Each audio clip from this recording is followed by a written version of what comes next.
But I feel like, and I really mean this, it is like the most human thing about me is that my whole life revolves around food. I think it's very relatable, regardless of who you vote for, that we all like food. Okay, that is a thing. Like, some of us like it a little too much, so much so that the wardrobe department follows me around the building. Put that cookie down now! Okay, but for me, it's been so important to try to stay connected to the people who power the show. And the cautionary tale on that has been Howard Stern. So if you've been reading these reports that are all over the media right now, they're talking about the fact that Sirius may not renew Howard Stern's contract. That might be the end of Howard Stern in radio. Get him out of here. Get him out. Now, I don't know that it will come to that. This could be a contract negotiation where his agent leaked that, and now Sirius has to run back and be like, don't believe the reports. We want you back. Here's a bunch of money. Or he could be trying to leverage them to go start a podcast or join a different platform and make money that way. I don't really have an answer.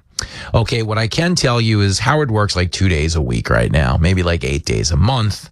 Doesn't come into the studio. Most of the people working on the show have never met the guy, meaning he's no longer connected to the little people. The thing that made him the king of all media, when he really was one of the most omnipotent figures in news and talk, was that he had that connection to the guy driving a van right now on the way to an electrician job, to the cop coming home, or the fireman going in on a shift, you know, to the guy who cleaned carpets, to all of the rank and file weirdos that populated the airwaves of the Howard Stern show when he was the private parts champion of the little guy. What he grew to become in all of his success was the very thing he hated, which was the pretentious elite that was looking out for other pretentious elites. The one who looked down his nose at the little people who would dare vote for somebody like Trump. Now, I've told you this a million times on this show. Okay, a lot of friends who work over there. We have a lot of mutual friends in media. Donald Trump's political success killed Howard Stern. Killed the guy you knew to be Howard Stern.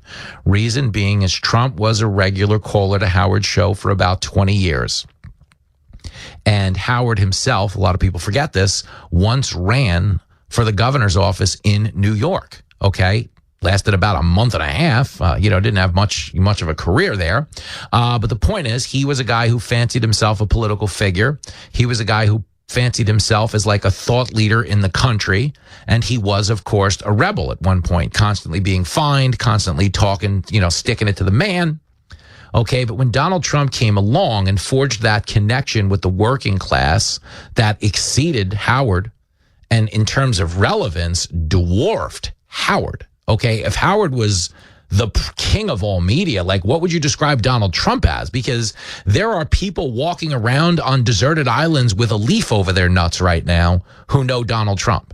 He is the most famous and omnipotent name to ever walk the planet of Earth. There's no one who has ever been more famous.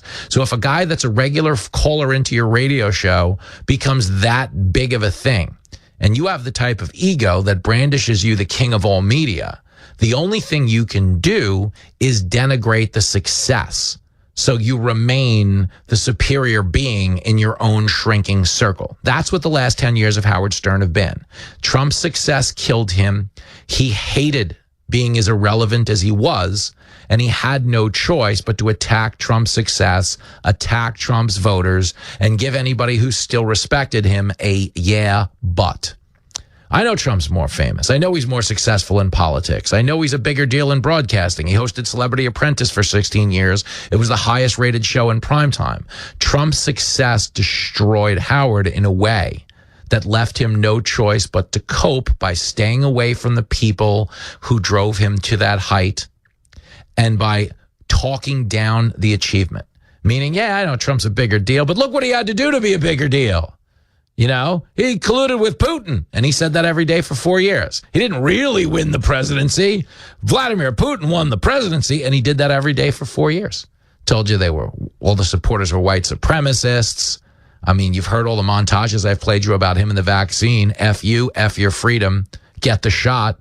Never mind that the shot didn't work, but what was he doing? He was parodying the preferred narrative of the elites.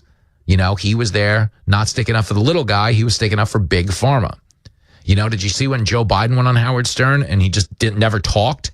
because Howard just sat there and read the talking points and praised him for how great his family was and how much of a role model he's been to the country because of the way him and his family have behaved. Guys, his family got a bunch of criminal pardons for the way they behaved. That was embarrassing. But that's who Howard was. He became an elitist shill. And yes, he made a gazillion dollars, and alienated all the people who got him to the top of that media Mount Olympus. So as we sit here right now, with everybody speculating about whether or not he's going to get renewed or whether he's going to move to another, platform, I think the real story, as a guy who still connects to the little guy and goes out on tour every weekend and hangs out with you, I think the biggest question surrounding Howard Stern is, who cares? The show that sees through the bull. My response is right, and the stripper really likes you. This is Fox Across America with Jimmy Failla.